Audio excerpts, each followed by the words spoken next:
L'Observatoire de la fluidité des transports poursuit son opération de sensibilisation et d'information de l'ensemble des acteurs du transport routier.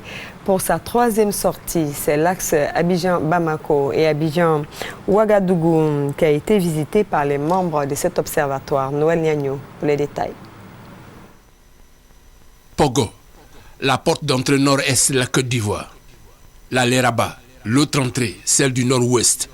Pour les personnes, les véhicules et les camions venant du Burkina Faso et ceux du Mali pour la première porte citée.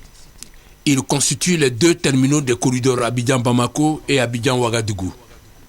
Les voies de passage privilégiées des personnes, des voitures et des marchandises destinées aux pays sans littoral, Mali, Burkina Faso, Niger, et voies de dessert de l'arrière-pays de la Côte d'Ivoire. Rendre fluide ces corridors constitue l'enjeu majeur de l'OFT, l'Observatoire de la fluidité des transports.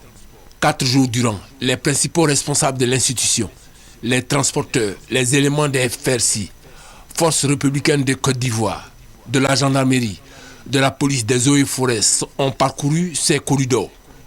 Sur leur feuille de route, des rencontres avec les autorités administratives des villes traversées. Présentation des visuels ayant trait au nombre de barrages autorisés sur toute l'étendue du territoire national. Présentation de la réglementation. Échange avec les sections des syndicats des transporteurs exerçant dans les localités.